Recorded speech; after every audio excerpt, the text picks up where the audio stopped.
What happens when a Hollywood powerhouse collides with a host who pushes every boundary? This clash on live TV didn't just make headlines, it redefined respect in the spotlight. Nobody in the studio that day could have predicted the storm brewing, but by the end, one man would walk out forever changed. Stick around, because what unfolded next shocked millions. The bright lights of the Strahan and Sarah studio in New York City buzzed with electric energy on that crisp autumn morning. The show, a staple of daytime TV, blended celebrity chit-chat with feel-good segments, drawing in a live audience eager for glamour and laughs. Today was no different, or so everyone thought. The crowd, a mix of wide-eyed fans clutching coffee cups and smartphones, settled into their seats, whispering excitedly. Overhead, cameras hummed like distant bees, panning smoothly across the sleek set, plush couches arranged in a semicircle, a massive LED screen flashing promo clips, and the faint scent of fresh flowers mingling with the sterile chill of air conditioning. Dwayne, The Rock, Johnson strode onto the stage like he owned it, his massive frame filling the space with effortless charisma.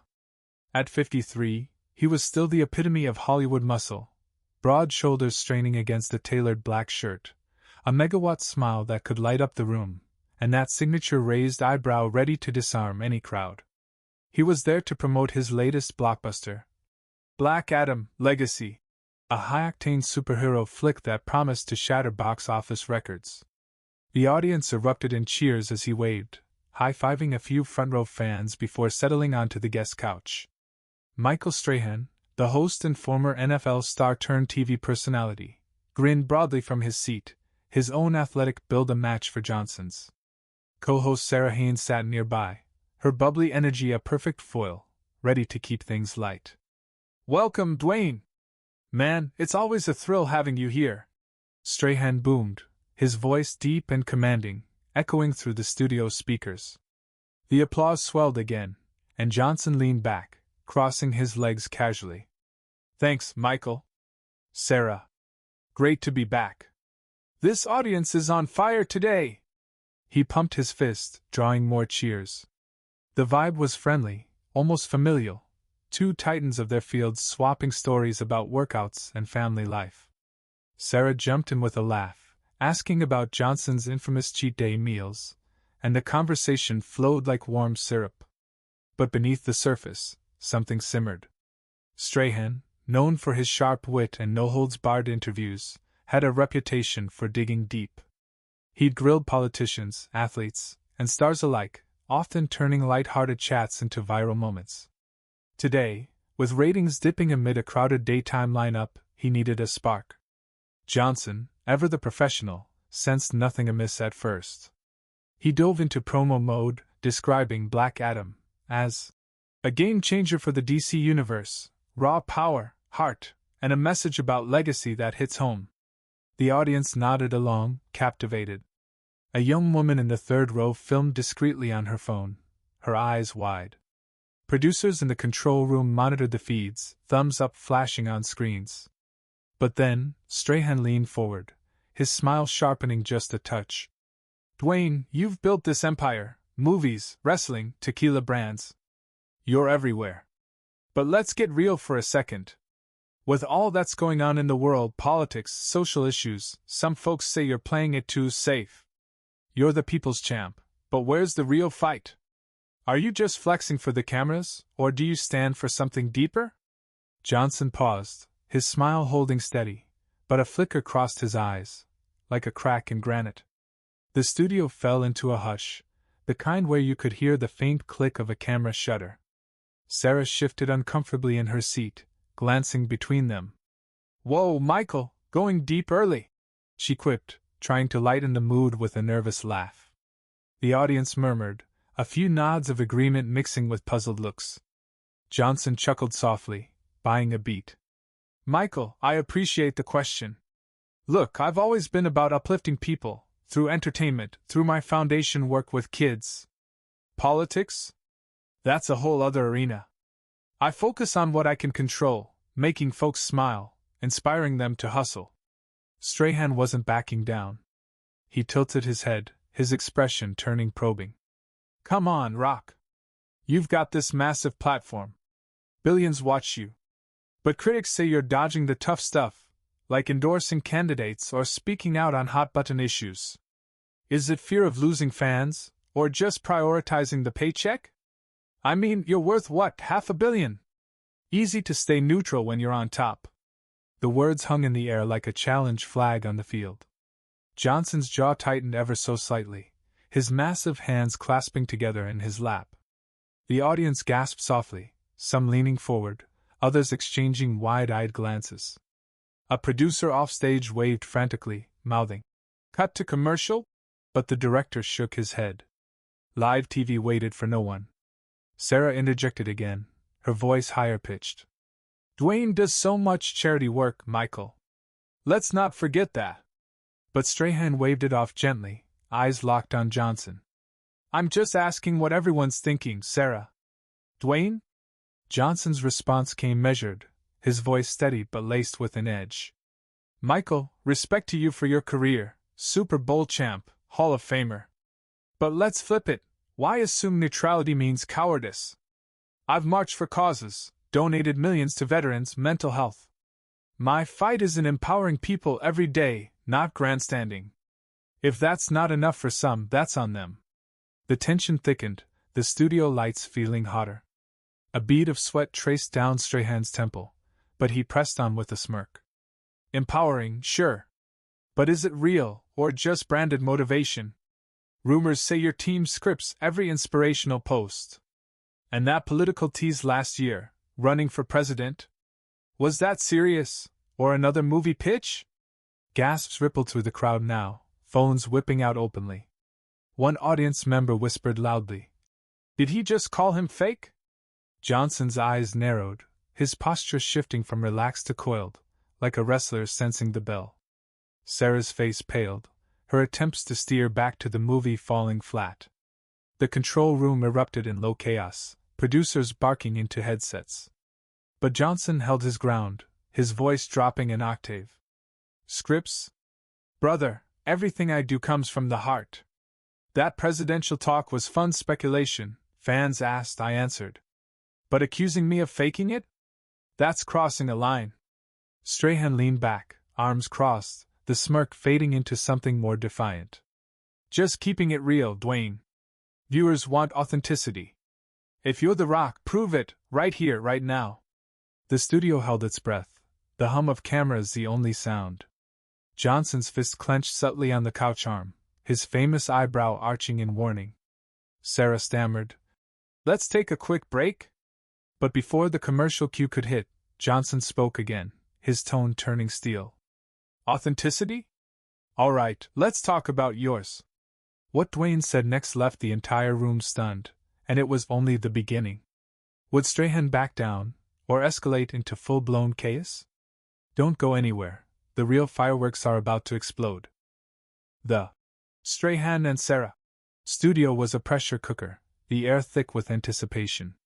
Dwayne, The Rock, Johnson sat forward, his massive frame casting a shadow across the sleek set, his eyes locked on Michael Strahan.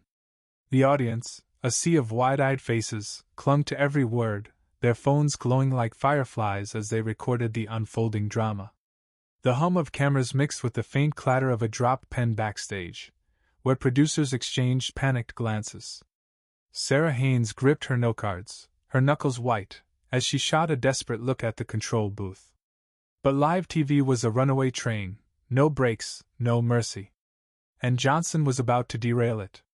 "You want to talk authenticity, Michael?" Johnson's voice was low, deliberate, like the rumble before a storm. "Let's talk about you. You built a career on grit, same as me. NFL legend, TV star. But digging into my life for clicks and ratings? Calling my heart fake? That's not keeping it real, that's chasing headlines." The words landed like a body slam, and the audience gasped, a few clapping instinctively before falling silent. Strahan's smirk faltered, his posture stiffening as if he'd been hit. For a moment, the former linebacker looked like he was back on the field, facing an opponent he hadn't sized up properly.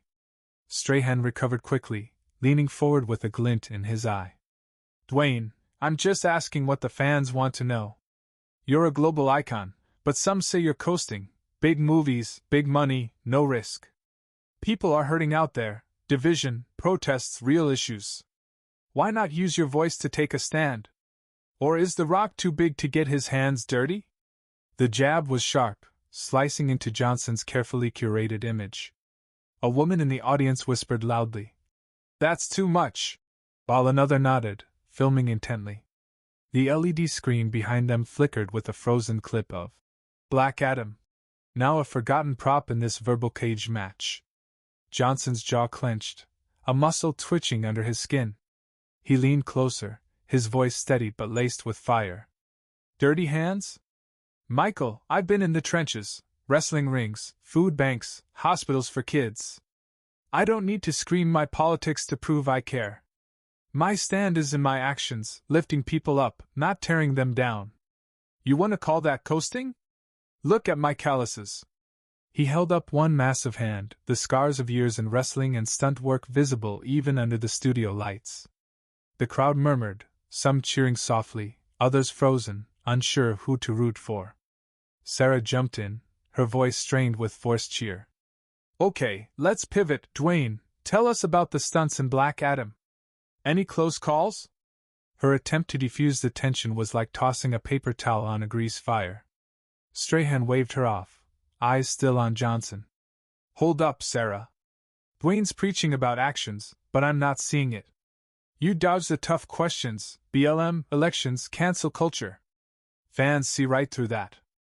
Are you afraid to lose your brand deals, or is it just easier to stay the nice guy?" The studio fell deathly quiet, the kind of silence that makes your ears ring. A producer offstage hissed into a headset, "We need to cut to commercial now." But the director shook his head, transfixed. Johnson's eyes darkened, his smile gone entirely. He stood slowly, his 6'5" frame towering over the set, the couch creaking as he rose. The audience gasped, a few phones shaking in unsteady hands. "You want to know what's easy, Michael?" he said, his voice calm but cutting like a blade. "It's easy to sit there, throw shade, and call it journalism. What's hard is building something real, day in, day out, without stepping on others to do it." Strahan stood too, matching Johnson's intensity, though he was a few inches shorter. "I'm not throwing shade, Dwayne. I'm holding you accountable. You're a role model, act like it. Pick a side, or admit you're just playing the game." The crowd erupted in a mix of boos and cheers, the division palpable. A man in a baseball cap shouted, "Let him talk," while a woman nearby shook her head, muttering, "Strahan's out of line." Sarah, now visibly sweating, stammered, "Guys, let's take a breath." But Johnson cut her off, stepping closer to Strahan, the space between them crackling. "Accountable? All right, let's flip it again. You ever apologize for twisting someone's words to make a moment? For pushing buttons just to go viral? That's not accountability, that's a cheap shot." He turned to the audience, his voice rising with conviction. "You want to know who I am? I'm the guy who shows up, for my family, my fans, my community. I don't need to prove it to a guy chasing sound bites." The crowd roared, some leaping to their feet. A young fan in the front row wiped away a tear, her phone still recording. Strahan opened his mouth, but Johnson wasn't done. He pointed a finger, not threatening but firm. "You want to talk about picking sides? I pick the side of respect. Respect for people busting their asses every day, for folks who don't need more division. That's my fight. You got a problem with that?" The studio was chaos now, applause, boos, and stunned silence colliding. Producers scrambled, one shouting, "Security, stand by!" as the control room monitors flashed with spiking viewership numbers. Sarah, nearly in tears, tried to speak, but her voice was drowned out. Strahan, caught off guard, tried to pivot. "Dwayne, I respect your hustle, but—" Johnson shook his head, stepping back. "Nah, Michael. You crossed a line. I'm here to talk about my work, not to be your punching bag." He turned to the audience, his face softening but resolute. "You all deserve better than this circus. I'm out." With that, he unclipped his mic, dropped it on the couch with a soft thud, and walked off the set, his footsteps echoing in the stunned silence. The cameras swiveled wildly, catching his exit as the crowd erupted again, some chanting, "Rock! Rock!" others sitting in shock. Sarah fumbled, We'll be right back after this." As the show cut to commercial, the screen fading to a detergent ad. Backstage, producers were in full panic, one yelling, "This is going viral!" while another checked X, where clips of the exchange were already exploding. The audience buzzed, divided. Some called Johnson a hero, others thought Strahan was just doing his job. But one thing was clear, this moment was bigger than the studio. What happened next turned this clash into a cultural firestorm. Did Johnson go too far, or was Strahan's provocation unforgivable? Stay tuned, because the fallout will leave you speechless. And let us know in the comments, who was right? The studio lights dimmed as the Strahan and Sarah broadcast stumbled into its commercial break, but the shockwaves from Dwayne, The Rock, Johnson's exit were just beginning to ripple. The audience, still buzzing with adrenaline, spilled out of the New York City set into the crisp September evening, their phones already lighting up with notifications. Clips of the confrontation, Johnson's mic drop, Strahan's stunned expression, Sarah's frantic attempts to salvage the moment, were uploaded to X within minutes, racking up millions of views before the show even resumed. Hashtags like #RockVS.Strahan and #RespectTheRock trended globally, turning a daytime TV interview into a cultural lightning rod. Backstage, chaos reigned. Producers huddled in the control room, their headsets crackling with urgent directives. "This is gold, but we're screwed," one groaned, watching the viewership numbers spike while PR teams scrambled to manage the fallout. Sarah Haynes, visibly shaken, retreated to her dressing room, muttering about the train wreck that had unfolded. Michael Strahan, meanwhile, sat alone in his office, scrolling through the early X posts. Some praised his boldness, calling him a truth seeker who dared to challenge a titan. Others branded him a bully, accusing him of ambushing a guest for clout. His usually confident demeanor was subdued, his fingers hovering over his phone as if debating a response. Dwayne Johnson, ever the professional, didn't linger in the studio's aftermath. He was spotted leaving through a side exit, his expression unreadable behind dark sunglasses as he climbed into a black SUV. Fans gathered outside, chanting his name, some holding signs from the Black Adam premiere. By the time he reached his hotel, Johnson posted a cryptic message on X. "Respect is earned, not demanded. Thanks to the fans who get it. Keep hustling. #PeoplesChamp." The post garnered 2 million likes in an hour, with replies ranging from, "You showed him, Rock," to, "Why walk out? Face the heat." The divide was stark. Some saw Johnson's exit as a stand for dignity, others as a dodge from tough questions. The media frenzy was relentless.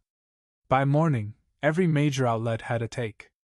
CNN ran a segment titled, "The Rock's Walkout, Principle or Performance," while TMZ splashed grainy fan footage across its homepage, speculating about a feud.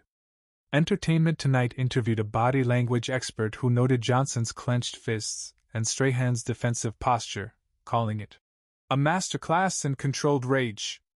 On X, the debate raged hotter, with users dissecting every word. One viral thread read, "Strahan pushed too far, but was he wrong? The Rock's got power, why not use it for more than movies?" Another countered, "He's out there building schools, not drama. Strahan just wanted a viral clip." The fallout reshaped reputations. Strahan faced a backlash for his aggressive tactics, with some sponsors reportedly pulling ads from the show, citing negative optics. Yet, a vocal minority of fans rallied behind him, arguing he'd asked valid questions about celebrity responsibility. The show issued a vague statement about passionate discussions, but stopped short of an apology. Sarah Haynes, caught in the crossfire, posted a neutral Instagram story about learning moments, which only fueled more speculation about her silence during the clash. Johnson, meanwhile, leaned into his narrative. At a Black Adam press junket the next day, He sidestepped questions about the incident but doubled down on his message. "I'm here for the fans, for the grinders, for the folks who don't need more noise in their lives," he told reporters, his voice steady but warm. His team released a video of him visiting a children's hospital hours after the show, a move that critics called calculated but fans hailed as authentic. The film's box office projections soared, with analysts noting a sympathy bump from the controversy. Yet, whispers persisted. Had Johnson avoided Strahan's challenge because he couldn't answer it, or because he refused to play the game? The incident sparked broader conversations. Talk shows, already under scrutiny for sensationalism, faced renewed criticism for exploiting guests. A New York Times op-ed questioned whether hosts like Strahan were journalists or provocateurs, while a viral TikTok series asked, "When did accountability become a gotcha?" On the flip side, Johnson's defenders pointed to his philanthropy, $10 million donated to disaster relief in 2025 alone, as proof he didn't need to grandstand. The debate over celebrity activism flared, with some arguing stars owed bold stances, while others saw Johnson's approach, uplifting through action, not rhetoric, as equally valid. Months later, the moment still lingered. Clips resurfaced in year-end montages labeled TV's most explosive exit. Strahan returned to his show with a softer tone, though he never addressed the clash directly. Johnson, ever forward-moving, used the incident to fuel a new campaign for his foundation, emphasizing mental health and community support. The divide among fans persisted, a testament to the grayness of the conflict. Was Strahan a journalist pushing for truth, or a host chasing ratings? Was Johnson a hero of principle, or a star protecting his brand? The answers depended on who you asked. What do you think? Did The Rock walk out to stand up for respect, or to avoid the hard questions? Was Strahan out of line, or just doing his job? Drop your thoughts in the comments, and let's keep the conversation going. Subscribe for more stories that shake the world and challenge how we see it.